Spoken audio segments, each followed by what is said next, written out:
जी हाँ, अब वक्त हुआ है आपके अपने और पसंदीदा प्रोग्राम सब रंग का। सब रंग जावेद काजी के संग on community radio station Sheffield live 93.2 FM। जी तमाम फेसबुक के जो दोस्त हैं उनको जावेद काजी का सलाम और आदाब पहुँचे। और आज आज जो प्रोग्राम है हमारा वो मेरे साथ दो साथी मौजूद हैं। इफ्तिखार चौधरी साहब एज यूजुअल मैं उनका बड़ा मशहूर हूँ, हर प्रोग्राम में शामिल होते हैं। और आज हैलीफैक्स से जनाब शाहिद जंजुआ साहब जो हैं वो भी हमारे साथ इस प्रोग्राम में शामिल हैं। मैं प्रोग्राम जो है शुरू करना चाहता हूँ कश्मीर के हवाले से। कश्मीर को लॉकडाउन हुए तकरीबन 11 महीने जो हैं वो होने वाले हैं, लेकिन पूरी दुनिया की जो लीडरशिप है वो सब के सब इस पर खामोश है। One wonders how they are coping. Kashmiri people, आवाज रुक रुक कर आ रही है। how they are coping from last 10 months or so. So I hope everything is all right in your sub little bit. Don't worry. We are trying. Everything should go smoothly today. One wonders how the Kashmiri people, Indian occupied Kashmiri people, are coping with the lockdown and the curfew from last 10 months or so, which is going into 11 months now. And all the world leaders are just quiet. Nobody's taking any notice of it. Nobody's saying nothing. Yet, there is a Black Lives Matters demonstrations all over the world are going on. My question is, these demonstrations should be lives matter, human lives matter, and where the Black Lives Matter, the Kashmiri lives, Palestinian lives, every human being life is matter. So we are going to talk about that as well, and also Pakistani सियासत जो है उसमें भी हम बात करेंगे। लेकिन कश्मीर में 10 महीने से ज़्यादा जो लॉकडाउन हुआ है उस पर आज हम ज़्यादा तवज्जो देंगे। पाकिस्तानी जो सियासत है उसमें काजी फाइज ईसा साहब हैं, जस्टिस काजी फाइज ईसा, उन पर कुछ इल्ज़ाम लगे हैं। उनकी बेगम ने कुछ यहाँ लंदन में प्रॉपर्टीज खरीदी हैं तकरीबन 7 लाख पाउंड की। उस हवाले से उन पर एक रेफरेंस जो है वो दायर किया गया था, लेकिन अदालती फैसला आया है और रेफरेंस जो है वो पाश हो गया। इस पर बहुत सारी मिठाइयाँ भी बांटी गई, बहुत सारे सोशल मीडिया पे भी लोगों ने बातें की, इस पर भी हम बात करेंगे। दूसरा हमारा जो पाकिस्तान में कोरोना है वो बड़ी तेजी से फैल रहा है, इस पर भी हम बात करेंगे। इफ्तिखार भाई हमारे साथ हैं, उनके साथ। और जो एक बड़ा इशू है वो ये कि इमरान फारूक साहब, डॉक्टर इमरान फारूक साहब जो हैं उनके कत्ल का फैसला आया है और उस फैसले में ये कहा गया है कि ये ऑर्डर जो है ये जनाब इल्ताफ हुसैन साहब ने दिया था। तो इस पर भी हम थोड़ी सी बात करेंगे। वैसे तो एक वीडियो मैंने इस पर अपलोड भी की हुई है। इसके अलावा कोरोना के जो हालात हैं पूरी दुनिया में वो बहुत यानी कि तेजी से बढ़ रहे हैं। यूएसए में 1,22,318 जो अमवात हैं वो हो चुकी हैं। इसी तरह ब्राज़ील जो है वो सेकंड नंबर में आ गया है अमवात के लिहाज से। 50,659 जो अमवात हैं वो वहाँ हुई हैं। यूके में 42,600, फ्रांस में 34,600 और मेक्सिको में 21,800 और पाकिस्तान 3,590 और इंडिया में 13,000 जो हैं वो 13,000 से भी एक्सीड कर गई हैं, 14,000 के करीब पहुंचने वाली हैं ये अमवात हुई हैं। दूसरी तरफ शमाली वजीरिस्तान जो है उसमें भी हमारी जो फोर्सेस के पेट्रोलिंग पार्टी थी उस पर फायरिंग हुई है। एक कैप्टन और सिपाही जो हैं वो शहीद हुए हैं। इन सब पे हम बात करेंगे। जी इफ्तिखार भाई अस्सलाम वालेकुम। वालेकुम सलाम काई साहब। जी इफ्तिखार भाई क्या हाल चाल है, खैरियत से हैं आप? शुक्र है अल्हम्दुलिल्लाह काई साहब। मैंने स्टार्टिंग में बहुत सारी बातें की हैं लेकिन हम स्टार्ट लेते हैं। जी जी। कश्मीर लॉकडाउन को तकरीबन 11 महीना जो है वो चल रहा है। क्या समझते हैं? पूरी दुनिया इस पर खामोश है और इंडिया और चाइना की भी जो आपस में लगी हुई है झड़पें, उस पर भी थोड़ी सी रोशनी डालिएगा। देखें, पहले तो ये इंडिया की वो बात कर रहे हैं। इंडिया बुनियादी तौर पे तकरीबन 11 माह तो हो चुके हैं और वो जो मकबूजा कश्मीर के अंदर बेशुमार लोगों को अगवा किया गया, बेशुमार लोग उनको कत्ल किया गया है, और इवन देन जो अपोजिशन लीडर्स हैं उनको एक्सेस नहीं दी गई, इंटरनेशनल कम्युनिटी को, इंटरनेशनल जर्नलिस्ट को वहां का एक्सेस नहीं दिया गया। अब जो इसमें जो इंटरनेशनल कॉन्स्पिरेटर्स इसके शामिल है, ये मूडी का मैंने पहले भी कहा था कि उसका इंडिविजुअल एक्ट नहीं है। इसमें जो इंटरनेशनल प्लेयर्स हैं, जिसमें खास तौर पे जो यूनाइटेड स्टेट्स है और इवन किसी हद तक बरतानिया है, या फिर इसराइल का जो ग्रेटर इसराइल का जो कॉन्सेप्ट है वो भी इसमें इस कॉन्स्पिरेसी की थीरीज में शामिल है। तो ये जो इंटरनेशनल हमारी कम्युनिटी है, आप देखें कि बिल्कुल उस पर कोई असर नहीं हो रहा। 11 माह हो चुके हैं और कोरोना के हवाले से वहाँ पे वैसे भी वो सेंसरशिप एक तरह की दाखिल हो चुकी है। लेकिन अब जब एक सडनली एक तो सिटीजन अमेंडमेंट एक्ट आया था, जिसपे पूरा हिंदुस्तान जो था वो बाहर निकल आया था, और उस पर कोरोना की वजह से अब उस पर थोड़ा सा चेक लगा है क्योंकि लोग बाहर नहीं निकल सकते। लेकिन दूसरी तरफ आप देखें कि चाइना जो है उसने जो इंडिया की जो ये जाहिरियत है बॉर्डर्स के ऊपर, तो उसने काउंटर किया। तो उस काउंटर करने के बाद कई 1000 किलोमीटर जो है वो उसने एरिया जो है जो जिसको खुद भी ये तस्लीम करते हैं बरतानिया, ये अपना हिंदुस्तान के लोग, और इवन हिंदुस्तान के अंदर ये बात जो तय हो रही है कि आया ये जो शिकस्त हुई है इसकी बुनियादी रीजंस क्या हैं। आप देखें कि आपको इंडिया के जो फॉर्मर जर्नल्स हैं वो ये कह रहे हैं कि जी ये जो मूडी ने अपने तौर पे ये जो एक्टिविटी की है, ये जाहिरियत की है, तो उसको जो चाइना ने उसको जब काउंटर किया है, और उसमें चाइना के बेशुमार फौजी जो हैं वो कत्ल हो गए हैं और वो बुरी तरह उसको शिकस्त हुई है, और कई हजार किलोमीटर वो अंदर आ गए हैं। अब इस पे वो नेगोशिएशन करने के लिए लेफ्टिनेंट जनरल एक गया इनका इंडिया का, वो वहां से मेजर जनरल उनको ने रिसीव किया, तो लेकिन कोई भी बात जो है वो हतमी तौर पे और पीछे हटने को चाइना वो तैयार नहीं हुआ। और इस पर पूरे हिंदुस्तान के अंदर ये, बल्कि ये जो कश्मीर वाला इलाका है वो कहा जाता है कि एक लद्दाख से कश्मीर, मकबूजा कश्मीर की तरफ ही ये पेशकदमी हो सकती है, या एक रूट वहां से भी निकलता है जो मकबूजा कश्मीर में के लिए, जो मूडी के लिए खतरा बन सकता है। तो लिहाजा ये देखना ये है कि चीन जो है उसके ये जो सी पैक रूट पर जो जो एक्टिविटीज कर रही थी बलूचिस्तान के अंदर, वो सडनली उसको चेक लगा। अब उसको काउंटर करने के लिए आपने देखा कि साउथ वजीरिस्तान में वो एक कैप्टन जो शहीद किया, वो दोबारा वो जो उन्होंने रॉ के एजेंट्स या इन्फिल्ट्रेट करने की कोशिश की है, तो उसको फिर जाहिर है कि पाकिस्तान के जो कैप्टन जो है और दूसरे आर्मी के लोग हैं उन्होंने शहादत जो है वो उस पर एम्ब्रेस की है। तो हमें ये सोचना चाहिए कि इंटरनेशनल कम्युनिटी, अगर वो अभी कोरोना के ऊपर था, लाखों जो लोग जो हैं वो मर गए हैं उधर ये यूनाइटेड स्टेट्स में, और इवन वहां के जो लोग हैं जो उनके सरकारी मुलाजम हैं जो डोनाल्ड ट्रंप के अंडर हैं, वो उसको इस्तीफा देने, टॉनी को इस्तीफा देने के लिए कहा गया, उन्होंने वो तैयार नहीं हुआ, और वो उनकी एक तरह का सिविल नाफरमानी वाली स्टेज पहुंची हुई है, और डोनाल्ड ट्रंप को मोस्ट हेटेड पर्सनालिटी के तौर पर लिया जा रहा है इवन यूनाइटेड स्टेट्स के अंदर। तो उसको रोल जो प्ले करना चाहिए था कि एल्डर ब्रदर का, वो रीजन के अंदर वो रीजन के अंदर करने को तैयार नहीं है। तो लिहाजा हमें मकबूजा कश्मीर के अंदर जो 11 माह से चल रहा है, मुझे अभी भी ये फोर्सी कर रहा हूँ कि फ्यूचर में भी ये चीज चलती रहेगी।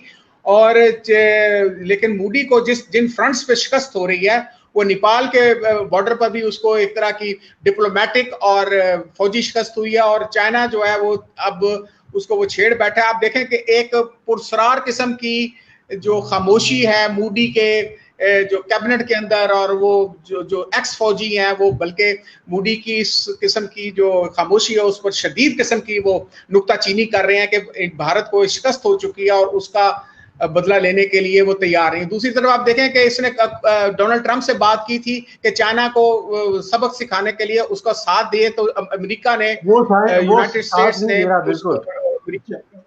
अमेरिका जो ट्रंप है वो भी थोड़े इंडिया को डंडी करा दी।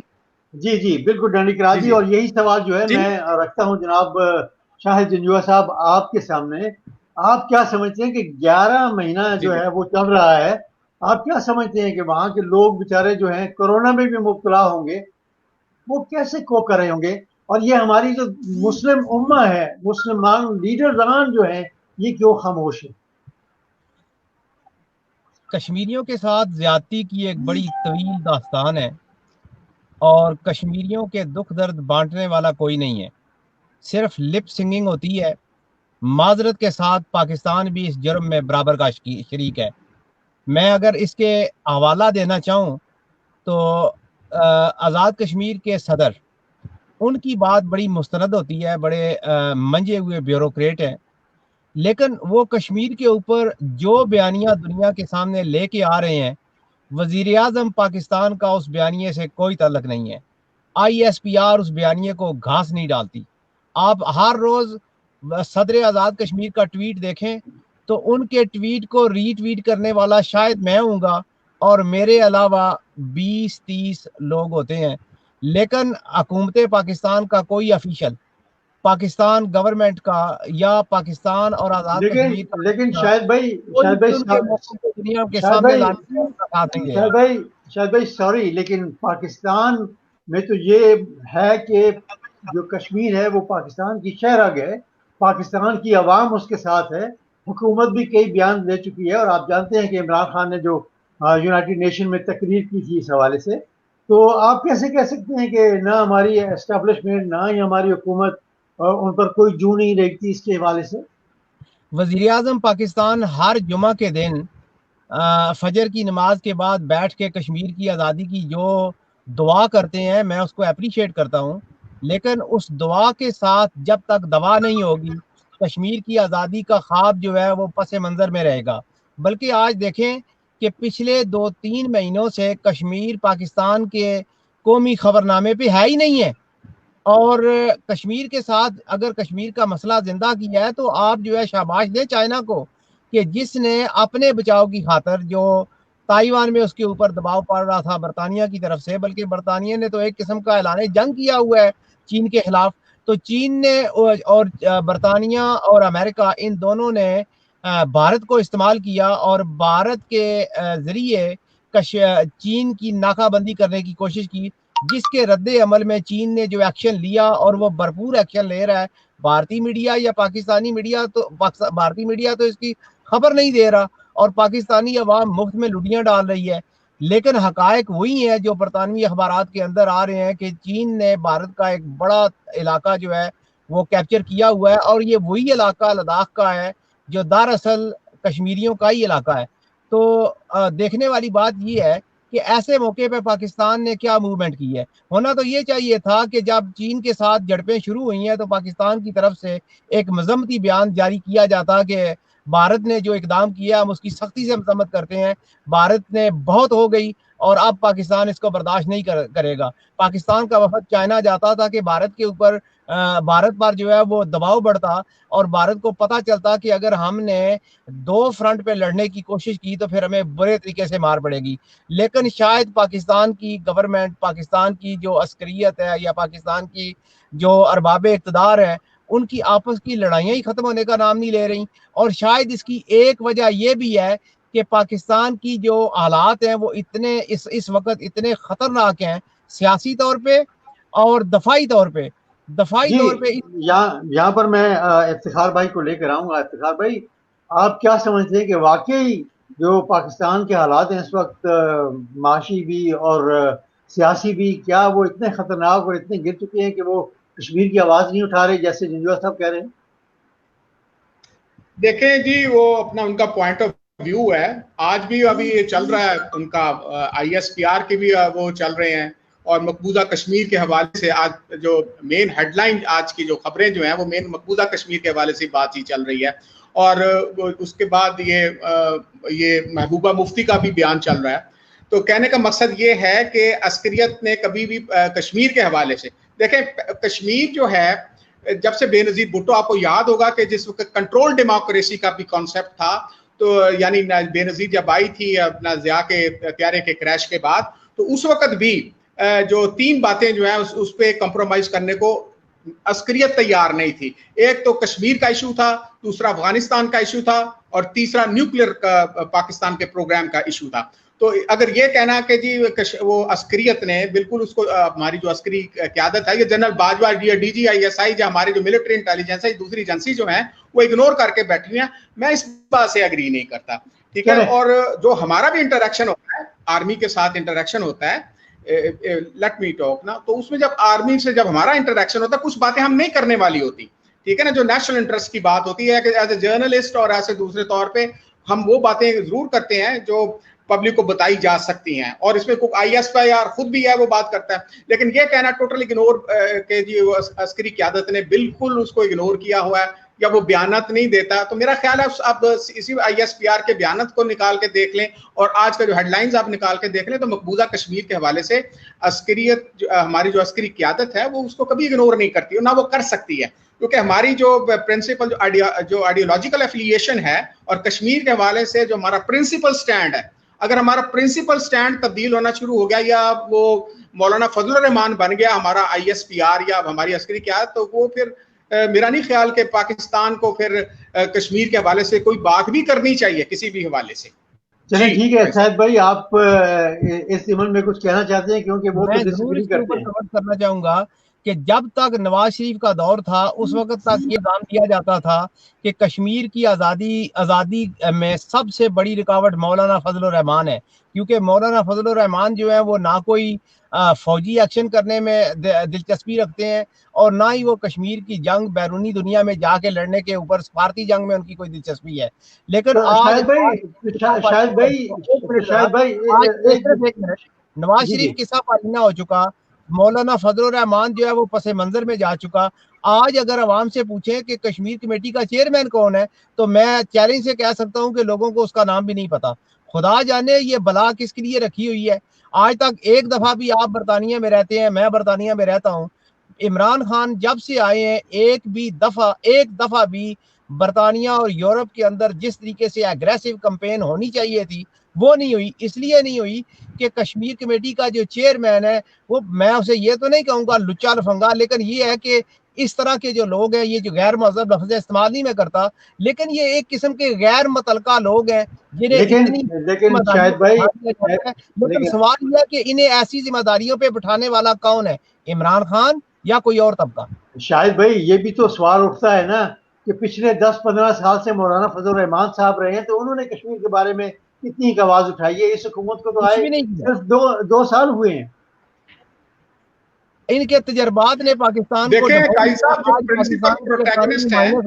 मुझे लगता है कि जब तक ये ट्रेंड होते हैं हमेशा जिम्मेदारियों पर, ट्रेंड बंदे को आप देखें कि छोटी से छोटी जॉब भी आपने करनी हो तो सबसे पहले पूछते हैं कि डिग्री है, तजर्बा है, तो यहाँ पे ना डिग्री ना तजर्बा, आप जिम्मेदारी दे के तजर्बा उन्हें करवा रहे हैं कि ये कैसे चलते हैं। मुल्क इस तरह नहीं चलते। अगर आपने इस तरह के मांगे तांगे के बंदों से और मांगे तांगे के और लो क्वालिटी के ब्यूरोक्रेट जो पाकिस्तान, या वो ब्यूरोक्रेट जो पाकिस्तान से ज्यादा आलमी इदारों के वफादार हैं, उनके जरिए से पाकिस्तान चलाना है, तो फिर पाकिस्तान का जो आज हाल है कि पाकिस्तान की इकानमी माइनस में जा रही है, ग्रोथ, तो फिर यही होना था। और ये इसके अलावा कुछ भी लास्ट वर्ड लेते हैं इफ्तिखार भाई से on this issue of Kashmir. जी इफ्तिखार भाई जी, काई साहब, बात ये है कि जो कतर की इकानमी है, जो UAE की इकानमी है, जो दूसरी कंट्रीज की इकानमी है, वो को प्लस नहीं जा रही बहुत ज्यादा, ठीक है ना, और ये भी जो माइनस गई है इसकी प्रॉपर कोई रीजन नजर आ रही है आपको, ठीक है। इतने अरसे से वो आपको बंद नजर आ रहा है, कारोबार बंद नजर आ रहा है, और अभी 4 दिन पहले जो स्मार्ट लॉकडाउन या फलान लॉकडाउन, लोग उस पर ज्यादा तनकीद करेंगे।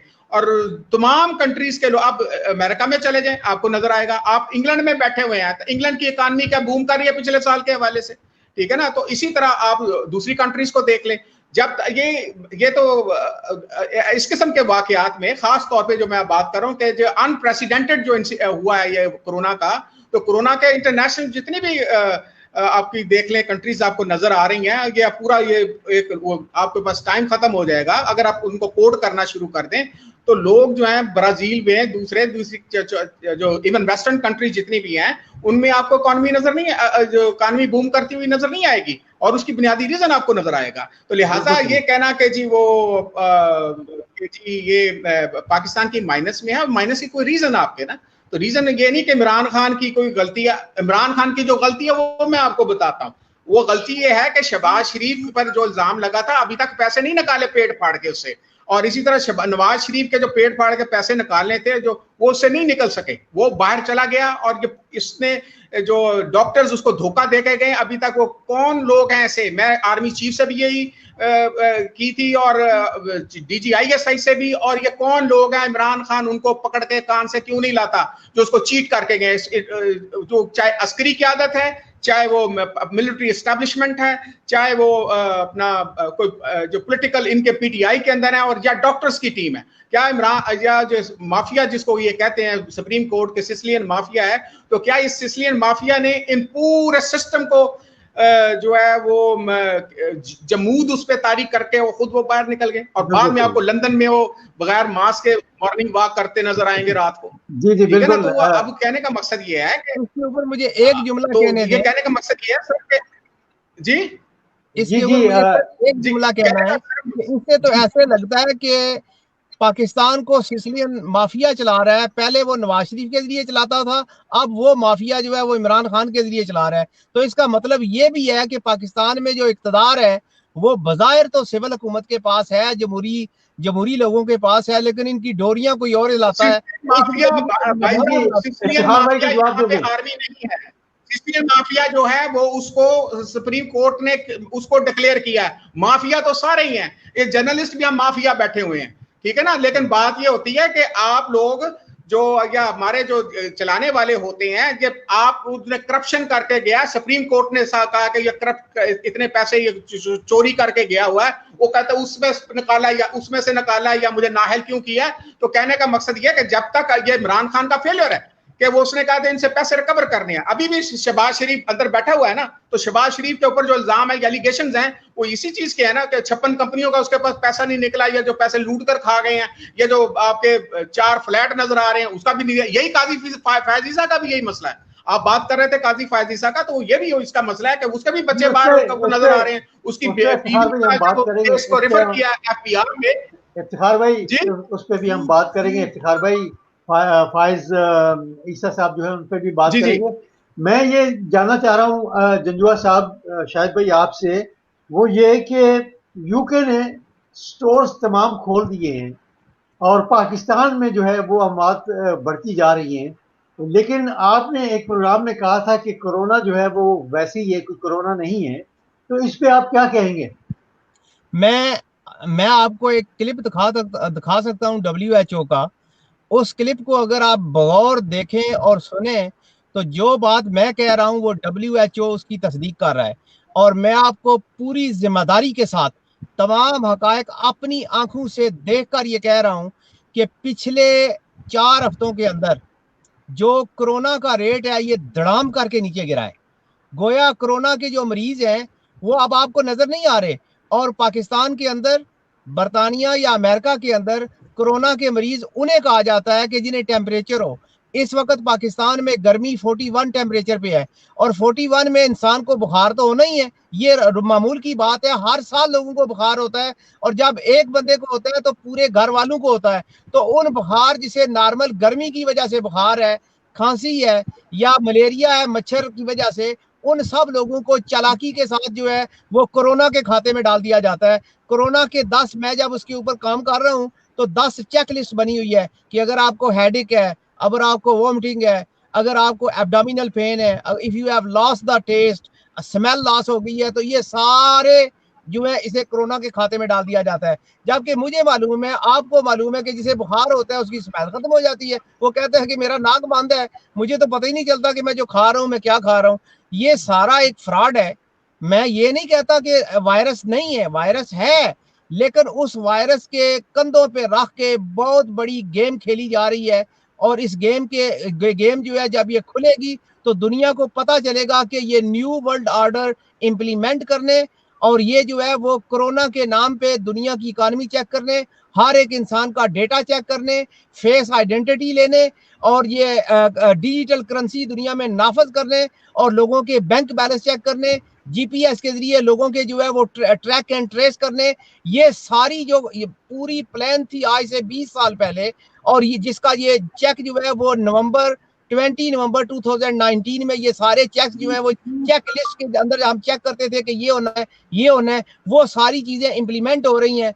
मैं आपके सामने जिंदा मिसाल हूँ, हर रोज वुनरेबल पीपल के साथ मैं मिलता हूँ, और पूरे बरतानिया में मैं दिन में कई कई लोगों के साथ मिलता हूँ, और मैं आपको डंके की चोट पे कहता हूँ कि जो रिजल्ट मेरे हाथों से गुजर के जाते हैं, अगर मैं आपको इसकी मिसाल दूं तो ये देखें, ये सारी कोरोना टेस्ट किट्स है, ये आप कैमरा आपका दिखा सकता है, ये मैं आपको बता रहा हूँ, खुदा गवाह है कि ये कोरोना से बिल्कुल ना डरें, पाकिस्तान की इकानमी पे जोर दें। मुझे इमरान खान से हजारों इख्तलाफ है, लेकिन जब वो कहता है कि पाकिस्तान मुकम्मल लॉकडाउन का मुतहम्मल नहीं हो सकता, तो मैं पूरे तरीके से और मुकम्मल तरीके से इमरान खान के साथ हूँ। बल्कि मैं कहता हूँ कि स्मार्ट वर्क की भी जरूरत नहीं है, अपनी सेहत का ख्याल रखें और लोगों को बताएं कि आपने सेलेनियम, आपने पोटाशियम बढ़ानी है, सेलेनियम बढ़ानी है, एंड दैट्स इट। मैं इफ्तिखार भाई आपकी तरफ आता हूँ कि आपने सुना शायद भाई जो है वो क्या कह रहे हैं, आपका क्या ख्याल है कि वाकई कोरोना जो है वो एक साजिश के तहत वजूद में आया है या? जी देखें, ये एक बात तो वो भी तस्लीम कर रहे हैं कि ये एक वायरस है, ठीक है। अब पीछे है कॉन्स्पिरेसी थ्योरी की बात हो रही है। वो कॉन्स्पिरेसी थ्योरी वो एग्जिस्ट कर सकती है। वो पहले तो चाइना ने कहा था कि ये अमेरिका से फौजी आए हैं इधर वुहान में, और वहां से वो फिर उसने चाइना ने जो फाइट बैक किया है या बाउंस बैक किया है, वो फिर अमेरिका में उसके जरिए सारे बुलाया गया। ये कॉन्स्पिरेसी थ्योरी ऑलरेडी एग्जिस्ट कर रही है, ठीक है ना। और उस पर एक अमेरिका के वो जो साइंटिस्ट हैं उनको भी अरेस्ट किया गया या उनको डिटेन किया गया, ठीक है। और इसके अलावा जो है वो अभी भी ये बेशुमार है। अब डॉक्टर्स की बात करें, मैं डॉक्टर्स जो है हमारे इस इस्लामाबाद के अंदर को 17 से 18 जो डॉक्टर और नर्सेज उनकी डेथ हो चुकी है, ठीक है ना। तो मैंने एक किसी डॉक्टर से पूछा भी था, मैंने कहा जी आप तो इतने डॉक्टर हैं, मतलब हम तीनों में से तो कोई डॉक्टर नहीं है ना, तो वो एक लीडिंग डॉक्टर है, मैं उसका नाम नहीं, क्योंकि मेरे भाई खुद एक लीडिंग डॉक्टर है पाकिस्तान के, आप जानते हैं। तो उसमें अब जब उनसे डिस्कशन होती है तो इस पे तो इतराज किसी को नहीं है कि वो वायरस है। अब वायरस फैला कैसे है वो और उसको कंट्रोल कैसे किया जा रहा है। अब अमेरिका जो है उसने अपने 2.5 लाख या 3 लाख बंदे मरवा दिए हैं, और पूरे वेस्ट में उसने बंदे मरवा दिए हैं। अब अगर फर्दर अगर कॉन्स्पिरेसी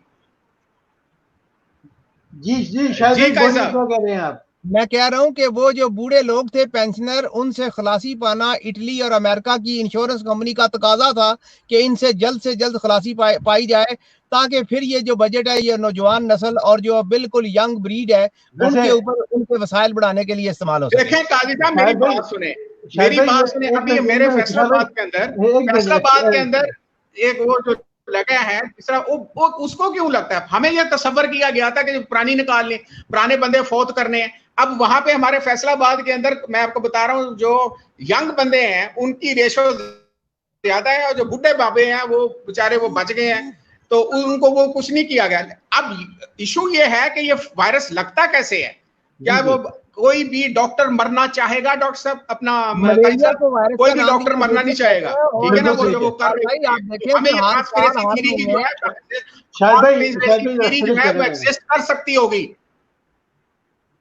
कॉन्स्पिरेसी थ्योरी जो है वो एग्जिस्ट कर सकती होगी, लेकिन वायरस तो आपके इर्द गिर्द नजर आ रहा है ना, वो चाहे वो कॉन्स्पिरेसी के जरिए आया है या वो इंटरनेशनल वबा के जरिए आया या अल्लाह ताला की तरफ से अजाब आया, कोई भी किसी भी तरह भी एग्जिस्ट कर रहा है, you have to counter it.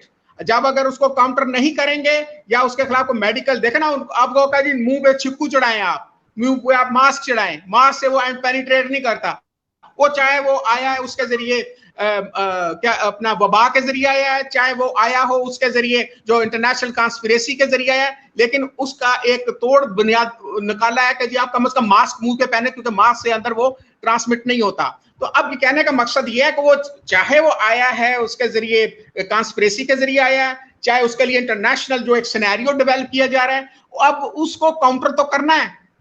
तो काजी साहब उसको काउंटर करने के लिए you have to adopt certain जो प्रिवेंटिव मेजर्स, उस प्रिवेंटिव मेजर से बचने के लिए हमारे जो यंग बच्चे जो डेथ हो रही है, अब वो भी हो रहे हैं, अब छोटा जो जवान बच्चे वो भी मर रहे हैं और बूढ़े भी मर रहे हैं, उसमें कोई वो नहीं है, डिस्टिंक्शन नहीं है, तो या उसमें कोई डिफरेंस नजर नहीं आ रहा हमें पाकिस्तान के अंदर, एटलीस्ट मैंने देखा है।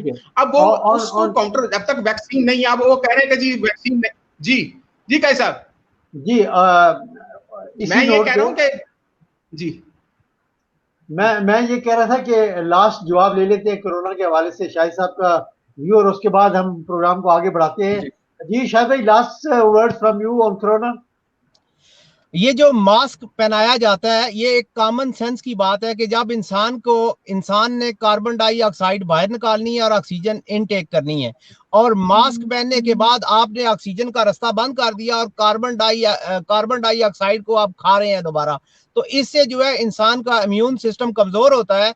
हाँ, अगर इफ्तिखार भाई ये कहते कि आप वाइजर लगा लें तो फिर दैट मेक सेंस कि वाइजर लगाने से आपकी ऑक्सीजन भी नहीं जो है वो उसको ब्लॉक नहीं होती।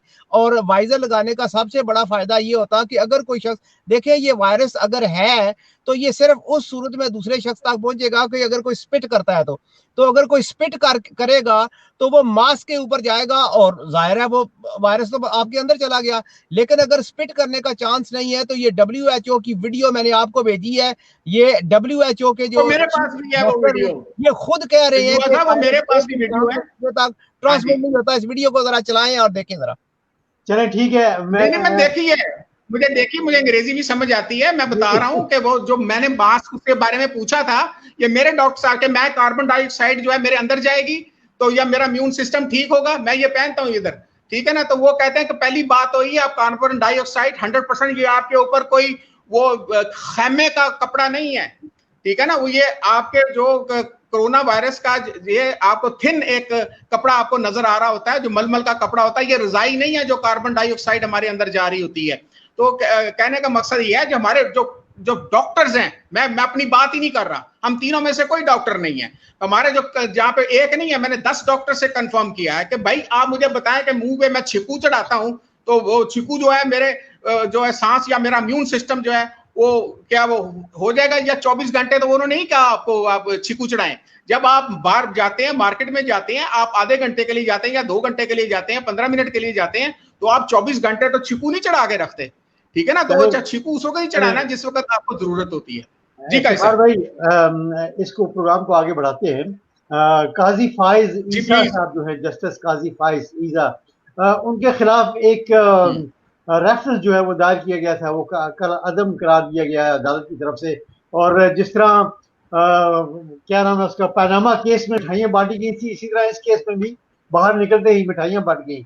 लेकिन बहुत सारे अभाम हैं और फैसले में ये कहा गया है कि जो FBI है वो इसकी तहकीक करे कि जो 7 लाख पाउंड तकरीबन, जो कि वीडियो लिंक पे दिखाए गए हैं जी कि ये मेरे पास रसीदें मौजूद हैं किस तरह ये पहुंचे हैं, तो मैं टीचर थी और सो एंड सो। लेकिन आप क्या समझते हैं कि इस केस में कुछ सच्चाई है, कुछ सदाकत है या नहीं? देखें, मैं यही मसला जो है वो मेरे साथ भी हो सकता है, आपके साथ भी होता है। वो आपके बारे में कोई बंदा ये कहे कि जनाब ये जो आपका घर है काजी साहब आपने ये डाके मार के हासिल किया है, ठीक है ना। तो वो या मुझे कहें कि इस घर में जिसमें मैं बैठा हूं ये मैंने डाके मार के लिए, मैं तो उस बंदे को कान से पकड़ के खींच के ले जाऊंगा, ठीक है ना। तो वो और इसी तरह आप करेंगे। ये जो आप बात कर रहे हैं कि जो रेफरेंस वापस हो गया है, तो रेफरेंस बेसिकली ये आपकी लीगल टीम के साथ एक मसला है। मैं खुद अपनी बात नहीं अब कर रहा, I talk to the top lawyers of Pakistan, ठीक है ना। उसमें मेरी हो सकता है एतजाज से भी बात हुई हो या दूसरे जो सुप्रीम कोर्ट के जो लॉयर्स हैं, मैं खुद एक तालिब इल्म लॉ का, तो उसके मुताबिक उन्होंने कहा जी जुडिशियल जो आपका जो रेफरेंस है ये जुडिशियल काउंसिल में होना चाहिए था। और ये जो बात आपने करनी है जुडिशियल काउंसिल के जरिए करनी है। रेफरेंस इसलिए के बाद वो जो पार्ट है जो इनकम टैक्स का जो है वो FBR को ही रेफर होना था। दैट्स वाई जो आज फाइज ईसा के जो लॉयर्स हैं उन्होंने प्रेस कॉन्फ्रेंस करके उन्होंने बताया कि जनाब ये हम जो इसको जो FBR में भेजा जा रहा है हम उसको भी चैलेंज करेंगे कि FBR एक करप्ट अदारा है या इस किस्म का अदारा है कि जिस पर हम एतमाद नहीं कर सकते। तो ये तो वही बात है कि जज का क्या एहतसाब नहीं हो सकता, ठीक है ना। वो इन्होंने मुशर्रफ को पिछले दिनों फांसी की सजा भी दे दी थी, वो अलग बात है कि वो बाउंस बैक हुई। उसके अलावा दूसरे बेशुमार जो बाहर पॉलिटिशियंस को फांसी भी हुई है, दूसरे भी चक्कर चलते रहे हैं, तो वो अलग बात है। इमरान खान का ये मसला बिल्कुल ये मैं जंजुआ साहब के साथ हूँ इस मसले में। इनसे वो जो उसने कहा था मैं पैसे निकलवाऊंगा इनसे, तो वो उनको जो निकाल के ले गए बारों बार पीर बदाई, तो वो उसको निकल के जाना नहीं चाहिए था। अगर कौम के पैसे उसने खाए उसको निकालने चाहिए थे। तो काजी फायद ईसा अगर उसको कोई प्रॉब्लम नहीं है, अगर आप मेरे पास कोई प्रॉब्लम नहीं है, मुझे घर के ये जो कागजात की या मैंने सोर्स ऑफ इनकम या I am living beyond my sources, मैं प्रूव करूंगा कि यार ये मेरे कागज हैं, ये मेरा ज्यादा बहस करने की जरूरत कोई नहीं है, तो आपको क्या तकलीफ है? तो इस किस्म की अगर बात होती, अब यही बात उधर अब आ गई आपके शकील रहमान की बात देखें ना, तो शकील रहमान क्या बात करता है? वो यही कहता है ना कि जनाब वो मेरा उसमें तलक नहीं था, फलां का तलक दिया तो उसके नाम मैंने लगाया था, बट वो नहीं साबित कर सका अभी तक। तो अभी तक उसका केस वापस नहीं। अब ये कहा जा रहा है कि वो अपना जियो टीवी और ये सारा कुछ गवर्नमेंट के वाले कर जी। इफ्तिखार भाई, जब पाकिस्तान की अदालतों के जस्टिस जो हैं वो कहें या वकला जो हैं वो कहें कि हमें इन इदारों पे एतबार नहीं है, जैसे आपने कहा FBI पे एतबार नहीं है, तो ये तो फिर हर केस में यही होता है। जिसके हक में फैसले आते हैं वो कोर्ट की वाह करते हैं, जिसके खिलाफ आते हैं वो उनके खिलाफ नारे लगाते हैं। ये कब चेंज होगा हमारे मुल्क में? देखें, ये इंस्टीट्यूशन की वीकनेसेस हैं, सब इंस्टीट्यूशंस की। कोर्ट्स, अदलिया उतनी ही करप्ट है जितने बाकी अदारे करप्ट हैं, ठीक है ना। तो वो इसमें मैं किसी खास अदारे को वो मैं नहीं कह सकता। आपके सामने जो है वो लेफ्टिनेंट जनरल को उम्र कैद हुई है, ब्रिगेडियर को सजाए मौत भी हुई है, ठीक है। जो इस तरह के अमल वो चलते हैं। तो करप्शन अगर हम जो एज ए नेशन जो हैं वो हम उतने ही करप्ट हैं जितने बाकी इदारे करप्ट हैं। जब जितने बाकी इदारे करप्ट हैं उतने ही हम करप्ट हैं एज ए नेशन। आप लोग कहते हैं कि जी जरदारी साहब लूट के खा गया, आप कहते हैं कि जी नवाज शरीफ लूट के खा गया। अभी आप देख लें कि एक टीका जो 12,000 रुपए का वो 5 से 10 लाख रुपए का फरोख्त हो रहा है, ठीक है ना। तो और उसके अलावा ये कौन लोग हैं बेचने वाले? ये हमारे ही। वो आपको अगर मेरा मेडिकल स्टोर हुआ, मेरा वो बंदा बेच रहा, वो मुझे कहेगा कि सर जी 12,000 का टीका जड़ा 15 लाख का बिक रहा है। और इवन अभी जो ब्लड प्लाज्मा जो बोलते हैं, जो जिनको रिकवर हुए होते हैं ऐसे कोविड-19 से, तो वो भी तो वो भी आप आगे बेच रहे हैं। तो बेच रहे हैं, तो ये आगे ब्लैकमेलिंग कर रहे हैं। तो आप मनहसल कौम जो है अगर हम देखें तो हम उतने ही करप्ट हैं जितने इदारे करप्ट हैं। तो हम एक्सपेक्ट कर रहे हैं, हम खुद चुनते हैं उनको कीमे वाले नान लेकर चुनते हैं या इसको पैसे लेकर चुनते हैं या वोट वो खरीदे जा रहे होते हैं। तो हमारा पॉलिटिकल सिस्टम, इस पे भी ये लंबी चौड़ी बहस होगी इस पे, पॉलिटिकल सिस्टम क्या ये एग्जिस्ट करता है कि पाकिस्तान के अंदर एक फेयर किस्म की पॉलिटिकल लीडरशिप लेके आए। जी, मैं इसी नुक्ते पे लेकर आता हूँ शाहिद भाई को। शाहिद भाई, आपका क्या ख्याल है ये जो केस है काजी फाइज ईसा साहब का, इसके बारे में आपका क्या ख्याल है? केस पे आने से पहले मैं आपको ये आपके सामने रखना चाहता हूँ कि पाकिस्तान में इस वक्त सच्चाई का फुकदान है, अमानत और दयानत का फुकदान है, और पाकिस्तान में कंट्रोल्ड जमहूरियत उसने पाकिस्तान का बेड़ा गर्क कर दिया है। अगर आपने करप्शन के खिलाफ जिहाद करना है तो जरूर करें। करप्शन से और एहतसाब से हम चाहते हैं कि कोई भी शख्स मुस्तस्ना नहीं होना चाहिए, खा वो सुप्रीम कोर्ट का जज हो या अस्करियत का कोई बड़े से बड़ा जर्नल हो। लेकिन पाकिस्तान की तारीख बताती है कि आपने जिसको पकड़ना होता है उसको मुजरम बना देते हैं बगैर ट्रायल के। काजी फाइज ईसा सब की आंखों में खटकता था, और वो इस तरह सूरत हाल थी कि आप देखें कि केस अभी दाखिल ही नहीं हुआ। केस काजी फाइज ईसा ने जो बात कही है, आप बरतानिया के अंदर आके देखें कि अगर गलत रूट से कोई कंप्लेंट हो तो उस कंप्लेंट को इंटरटेन नहीं किया जाता। ये बिल इसकी मिसाल, सादा सी मिसाल ये है कि एक बंदा जाता है, वो किसी के घर दरवाजा खटखटाए बगैर किसी की बेटी को साथ लेके हनीमून पे चला जाता है, और वो कहता है कि this is a normal process. अगर उसके मुकाबले में दूसरा बंदा है, वो कहता है कि मैं बारात लेके जाऊंगा, मैं वहां पे जाके निकाह होगा, और निकाह के बाद वो दोनों जहां पे चाहे घूमे फिरे, तो ये लीगल प्रोसेस है। आप इलीगल बात करें, बात वही है, लेकिन उसको कंडम किया जाएगा। अगर आप लीगल प्रोसेस के जरिए से बात करेंगे तो दुनिया उस बात को मानेगी। काजी फाइज ईसा के ऊपर जो केस है, आप देखें कि FBI ने, मैं हैरान हूं कि पाकिस्तान के अंदर इस केस को पहले दिन ही इसको रद्दी की टोकरी में क्यों नहीं फेंक दिया गया। बरतानिया में आप देखें कि मैं टैक्स पेयर हूं तो मैं अपना जिम्मेदार हूं, और अगर कोई मेरी वाइफ काम करती है तो वो खुद टैक्स पेयर है। अगर हमारा जॉइंट क्लेम नहीं होगा तो किसी शख्स को एतराज नहीं है कि वो एक का इल्जाम दूसरे पे लगा सके। लेकिन पाकिस्तान में आपने FBI के जरिए तहकीक ही नहीं की। अगर FBI ईमानदार लोगों की टीम होती तो वो कहते हैं कि सुप्रीम कोर्ट से हुकूमत केस विड्रॉ करे, हम जो है वो खुद तहकीक करेंगे और तहकीक के बाद जो है वो कहेंगे कि ये किसकी जिम्मेदारी है। और जिम्मेदारियों के तयन के बगैर पाकिस्तान के अंदर इस वक्त 3 किस्म के मीडिया चल रहे हैं। एक मीडिया वो है जो अस्करियत ज़दा है, और एक मीडिया वो है जो बकाओ माल है, जो मिनहाजियत जिसके अंदर फैली हुई है, और वो हर वक्त जो है वो अपने आप को बेचने पे बैठा है। उनके पास कोई काम नहीं है, वो हर एक की किरदार कुशी के ऊपर बैठे हुए हैं। और ये छोटे छोटे टटोटले आप इनकी देखिए, सुप्रीम कोर्ट की एक हेयरिंग होती है, उस हेयरिंग के अंदर जो मुस्तनिद किस्म के क्वालिफाइड जो है वो हैं कवरेज करने वाले सहाफ़ी, उनकी कवरेज देखें तो बिल्कुल डिफरेंट है। और ये जो छोटे छोटे अकाउंट, मुझे तो हैरान हूँ कि इन्हें स्पॉन्सर कौन बंदा कर रहा है, और ये किस तरीके से, जब केस अभी दाखिल नहीं हुआ, मेरे पास वीडियो है, मैं ये केस खत्म होने दे, मैं सबके सामने लेके आऊंगा।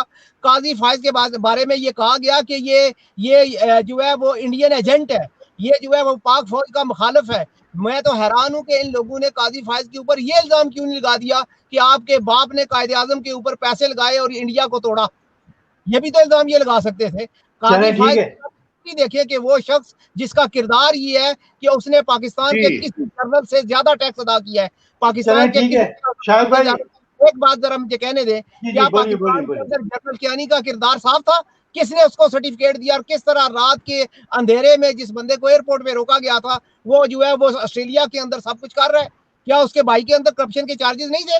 कि क्या उसका हिसाब हुआ? क्या किसी को पता चला? इससे पहले एक एयर मार्शल था, क्या उसकी कहानियां इसी तरह अखबारात के अंदर छपी? तो आपने यहाँ पे ये है कि काजी फायज के कंधों पे रख के आपने एक दलेर नडर प्रो पाकिस्तानी जर्नल को आपने जज को भी बदनाम किया, और पूरी जुडिशरी जो है उसको गंदा करने की कोशिश की जा रही है। अगर FBI अपना काम करती तो आज लोग जो है उसके ऊपर इतराज ना उठाते। चले इफ्तिखार भाई, आपका रिस्पांस इस पे ले लेते हैं। मैं बात करूं? जी जी बिल्कुल, इफ्तिखार भाई आप। अच्छा जी, तो पहली बात तो है कि वो बड़े बरतानिया का आपका सिस्टम बड़ा जबरदस्त है, ठीक है जी, बरतानिया का आपका सिस्टम बड़ा जबरदस्त है। तो उसमें आप देखें कि अभी कल उनको उम्र कैद हुई है, ठीक है ना, एमकेएम के जो उमर फरूक को, इमरान फरूक के कातलों को, और उसमें उन्होंने कन्फेशनल स्टेटमेंट है उनकी कि ये इन्होंने अपना सजाए मौत जो है वो उनको देनी चाहिए थी। और लेकिन हुआ ये कि जी बरतानिया से, क्योंकि इधर आए हैं तो बरतानिया ने पहले ये तय किया था कि उनको सजाए मौत नहीं, लेकिन एक चीज उन्होंने तय कर लिया कि जी सजाए मौत जो है वो, यानी ये जो मर्डर हुआ है ये अल्ताफ हुसैन ने करवाया, और इसमें वो जो बरतानिया भी शामिल है। अब जब अल्ताफ हुसैन एक मर्डर है, आज आपने वो अनवर की भी सुनी होगी, वो भी बड़ा मोमन बन रहा है, नदीम नुसरत भी बड़ा मोमन बन रहा है। जब वो अल्ताफ हुसैन जो है, जब बरतानिया को पता है, और उसमें वो बात कर रहा है कि MI5 MI6 के जो एजेंट है, जो बरतानिया की इंटेलिजेंस एजेंसीज हैं, तो वो अगर उसको प्रोटेक्ट कर रही हैं तो उसको तो सजाए मौत अगर देनी चाहिए, तो उसके बारे में तो बात ही नहीं कर रहे। तो बरतानिया जो इतना वो नेक उनकी अदालतें हैं, इतनी वो जो इंसाफ फराहम कर रही हैं, तो उनको चाहिए कि अल्ताफ हुसैन को भी उसका जिम्मेदार अगर करार दिया गया था, अल्लाह ने जिम्मेदार करार दिया ना, और इसी बुनियाद पर उन्होंने इनके हवाले किया था। उनको पता था कि अल्ताफ हुसैन ने मर्डर करवाया। तो ये कहना कि जी वो बरतानिया का जुडिशल सिस्टम है बड़ा जबरदस्त है, असल में वेस्टेड इंटरेस्ट होते हैं। जहां पे वेस्टेड इंटरेस्ट आ जाता है उसमें, चाहे वो बरतानिया का MI5 है, MI6 है, या उसका ब्रिटिश क्राउन सिस्टम है, वो कभी आपको इंसाफ नहीं देगा, ठीक है। और जहां पे आप ठीक है, आपका नॉर्मल जो आपके जो लोग हैं, जो कॉमन पीपल हैं, उनके लिए कोई प्रॉब्लम नहीं है उनको। जी कैसा, इसमें कोई शक नहीं इफ्तिखार भाई जो आपने बात की है, क्योंकि अगर मेरी गाड़ी से या जंजुआ साहब की गाड़ी से यहाँ पर 4.5 लाख पाउंड या 5 लाख पाउंड बरामद हो जाते तो हम अभी तक जेल में ही होते, जो कि MQM के लीडर की कार से बरामद हुए थे। यहाँ का जुडिशियल सिस्टम जो है शायद मिडिल क्लास लोग जो है उनके लिए ठीक है, लेकिन एलीट क्लास में भी वही कन्फेशनल स्टेटमेंट आई है, सिर्फ एक छोटी सी बात, एक और कन्फेशनल स्टेटमेंट आई है जो अनवर है, इसका जो MKM लंदन का जो नदीम, वो कह रहे हैं कि जी ये जो प्लान बना था मर्डर का मेरे सामने, और 22 साल से राह से वो पैसे ले रहा है फंडिंग, उसकी जब 22 साल अगर उससे पैसे ले रहा है वो राह से, और आज मैं तो इसकी मुस्तफा कमाल की बात नहीं कर रहा क्योंकि वो पाकिस्तान में बैठा हुआ। अब जो अनवर है, अब वो अपनी लाइन सीधी करना चाह रहा है पाकिस्तान की एस्टेब्लिशमेंट के साथ, और मेरा नहीं ख्याल, अभी हो सकता है वो एस्टेब्लिशमेंट उसको कबूल भी कर ले और एज एन एजेंट कर ले, चाहे एज ए सोर्स कर ले या किसी तरीके से, ताकि और भी से। लेकिन बरतानिया का ये रोल होना चाहिए कि जनाब अगर वो इस किस्म का, अगर उसके सामने एक मर्डर साबित हो गया है अदालत के अंदर, और बरतानिया के कहने पर वो इधर आए हैं, तो अगर मर्डर साबित हो गया तो अब अल्ताफ हुसैन के साथ क्या सलूक किया जाए? ठीक है ना जी। तो ये कैसा आपकी बात ठीक है, अगर आपकी गाड़ी में से इतने पाउंड निकल आते और मेरी गाड़ी में से इतने वो नोट निकल आते, तो ऑब्वियसली वो मैं तो उधर जेल में ही होता। काश मेरे पास इतने पैसे होते, मैं यहाँ पर ना बैठा होता। अच्छा जुंजुआ साहब, मेरे पास तो है सर, वो मैंने 5-5 हजार के नोट, लेकिन वो जो छापने वाला उसने कायदे आजम की टोपी नहीं उसके ऊपर डाली ना, तो वो कहते हैं कि वो अभी शायद मार्केट में ना चले। शायद भाई last few words on Imran Farooq कत्ल। मैं इफ्तिखार भाई ने जितनी बातें की हैं उनके बिल्कुल उनके मौक़िफ़ को अपनाता हूं, वो बिल्कुल दुरुस्त है, लेकिन मेरी एक बात जो है उसका कोई जवाब देने वाला नहीं है। वो ये कि बरतानवी इदारे इस तरह सोचते हैं कि ये वही अल्ताफ हुसैन था जिसको पाकिस्तान का सदर और पाकिस्तान का चीफ एग्जीक्यूटिव आके गले लगाता और उसके साथ मिल के पाकिस्तान में हुकूमतें गिराने और हुकूमतें बनाने के मंसूबे बनते। ये वही अल्ताफ हुसैन है जिसको पाकिस्तान, एक मिनट इसका मैं जवाब देता हूं। बरतानिया का ये प्रॉब्लम नहीं है, बरतानिया का सर ये प्रॉब्लम नहीं है। बरतानिया की, जब मैंने कहा कि जब मैं तो कहता हूं ये करप्ट है, ये इसको अल्ताफ हुसैन को किसने बनाया? ब्रिगेडियर इम्तियाज ने बनाया 1984 में, जिस वक्त वो हो रही थी। मैं आपकी बात जी उसको ब्रिगेडियर इम्तियाज ने बनाया था। मैं आपकी बात सर मैं बता रहा हूँ कि उसको ब्रिगेडियर जी बिल्कुल उसने बनाया था, और ये उसी तरीके से MKM को बनाया गया था जो ज़ियाउल हक के जमाने में तरतीब दी गई थी। सेक्टर कमांडर, वार्डन कमांडर, इस तरह आपकी मिलिट्री एस्टैब्लिशमेंट आपकी होती है। तो अब उसके बाद जब वो कहते हैं ना भैंस को दवाई देने लगे तो फूकने के जरिए फूंक मारी, उससे पहले भैंस ने फूंक मार दी। तो अब जब ये वो जो गुब्बारा जो है एक नासूर बन गया, तो अब उसको काउंटर करने के, इसमें कोई बात, इसमें कोई मेरा कहना है कि नासूर बनाने वाले लोग, मैं ये कहना चाहता हूं, मैं वही कह रहा हूं कि एस्टैब्लिशमेंट ने उस वक्त बनाया था जो काउंटर प्रोडक्टिव हो गया। पाकिस्तान में अलमिया ये है कि नासूर बनाया जाता है, गद्दार पैदा किए जाते हैं, और उन गद्दारों मैं कहता हूं कि अल्ताफ हुसैन जो है उसको, अल्ताफ हुसैन अब बरतानिया हुकूमत उसके साथ क्या सलूक करेगी, वो तो जफियां भी डालते पड़ रहे, और वो उसने कहा कि 12 मई का जो वाकया हुआ मुशर्रफ था, मुशर्रफ की तारीफ नहीं कर रहा। जिस दौरान अल्ताफ हुसैन का तोती बोलता था और अल्ताफ हुसैन के एक इशारे पे पूरा पाकिस्तान बंद हो जाता, उस वक्त जो पाकिस्तान के वजीर दाखिला थे वो आज भी वजीर दाखिला है। उस वक्त जो अल्ताफ हुसैन का केस लड़ने वाले थे वही आज पाकिस्तान में वजीर कानून है। ये दो लोग अगर पाकिस्तान से मुखलस हैं तो ये वादा मुआफ गवाह बन जाएं और अल्ताफ हुसैन के खिलाफ सबूत लेके बरतानिया के अंदर आ जाए। हम आपके साथ हैं। ऐसे गद्दारों को एक दफा भाईजान मैं कहता हूं कि बरतानिया का इंसाफ का सिस्टम है, उनके इलाके के अंदर एक मर्डर हुआ है और वो मर्डर साबित हो गया, कन्फेशनल स्टेटमेंट जो उसकी आ गई है उन बंदों को, जो है जो फैसिलिटेटर थे, यानी जिसके कहने पे मारने तो उनको उम्र कैद हो गई, ठीक है ना। वो भुट्टो को 109 के तहत सजाए मौत हुई थी, ठीक है ना, जो 109 के तहत सजाए मौत हुई अबेटमेंट के केस में। जब अबेटमेंट के केस में सजाए मौत वाहिद एक केस है जुल्फकार अली भुट्टो को, 302 में नहीं हुई, अब इसमें 109 लगती है जो उसने ऑर्डर किया है। तो अब बरतानिया का कानून उसको उसूल चाहिए, जो बरतानिया के अपना, मैं तो कहते हैं चोर हैं सारे, मान लिया इस बात को, लेकिन ये कहना कि जी वो बरतानिया जो है वो नेक है, वो इस तरह के बात है, उसको चाहिए कि सजा उसको कम से कम 109 के तहत अबेटमेंट के केस में अल्ताफ हुसैन को सजा मिलनी चाहिए। कैसा मैं आपको दहशतगर्दी में मुलव्वस होने पर जो सजा बरतानिया ने कहा था कि दहशतगर्द को मिलनी चाहिए, वो इस शख्स को भी मिलना चाहिए, क्योंकि यहाँ से पाकिस्तान में दहशतगर्दी के लिए तकारीर होती थी। लेकिन मैं सिर्फ ये कहना चाहता हूँ कि वो तकारीर क्या बरतानिया आके पाकिस्तान की ब्रॉडकास्टिंग को ट्यून करता था? पाकिस्तान के इदारे क्या उस वक्त सोए हुए होते थे? मैं कहता हूँ पाकिस्तान में सारी वो आम 2 नंबर है, सारे इंस्टीट्यूशन खत्म हो गए हैं, लेकिन बरतानिया का अपना क्या रोल होना चाहिए, मैं तो वो बात कर रहा हूँ। मैं तो कहता हूँ कि मुशर्रफ ने 12 मई का वाकया में मुशर्रफ मुलव्वस था, 12 मई के वाकये में मुशर्रफ खुद मुलव्वस था, और वो कह रहे नदीम नुसरत जो है वो उसमें वो बात नदीम नुसरत को वो कह रहा है कि जी उसमें मेरे सामने जो प्लान बना था 12 मई का। चले मैं तो इसमें कहने का मकसद ये है कि मैं कह रहा हूं कि ये एस्टेब्लिशमेंट की पैदावार है, एस्टेब्लिशमेंट को अब काउंटर करना उसके लिए मुश्किल हो गया। बट इशू इज दिस कि अब बरतानिया के एक केस जो साबित हो गया जो इधर नहीं हुआ अभी। जी भाई साहब। जी शायद भाई मैं सिर्फ ये कहना चाह रहा हूँ कि वाकई अगर 10 साल लगे हैं यहाँ पर, इनको इनके पास शवाहिद भी मौजूद थे, तो इन्होंने कार्रवाई क्यों नहीं की? मेरा ये सवाल है आपसे, आखिरी सवाल है। बहुत शुक्रिया आपका। चले इसका मैं तो कहता हूँ कोर्ट सिस्टम ही खत्म है, पाकिस्तान का कोर्ट सिस्टम फेल है, मिलिट्री एस्टैब्लिशमेंट भी फेल है, सब कुछ फेल है। ये कत्ल तो हुए हैं, कत्ल हुए हैं, इसमें कोई शक नहीं, बरतानिया के अंदर फसादात हुए हैं, कोई शक नहीं, लेकिन अल्ताफ हुसैन की दहशतगर्दी की का मुकदमा और सबूत बरतानिया के हवाले करने का वादा वजीर आजम इमरान खान ने किया था। नहीं, वो जो सॉरी वजीर आजम इमरान खान ने नहीं, अपोजिशन लीडर इमरान खान ने किया था। लेकिन आज हम उस अपोजिशन लीडर इमरान खान को ढूंढते फिर रहे हैं जिसने वादा किया था कि वो बरतानिया में आके अल्ताफ हुसैन के खिलाफ मुकदमा लड़ेगा। इमरान फरूक का हुआ वो भी इमरान खान का है, तो वो जनाब हुआ, लेकिन बरतानिया की कोई जिम्मेदारी नहीं, वो सारा कसूर इमरान खान का है, उसने नहीं किया। अब भी होता, अपोजिशन में भी इमरान खान कसूरवार था, और अब वजीर आजम इमरान रिटायर हो जाएगा, मर जाएगा, तब इमरान खान होगा।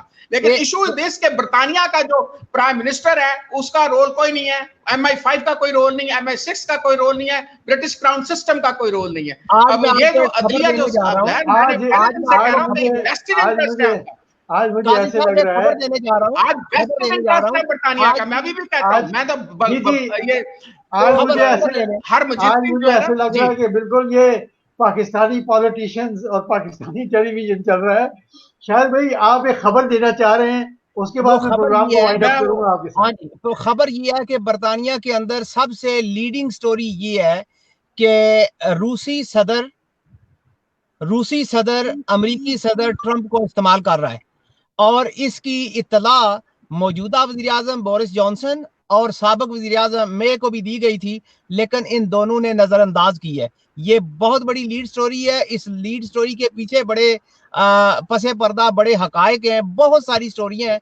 मैं ये चाहूंगा कि अगले प्रोग्राम में इसके ऊपर बात की जाए।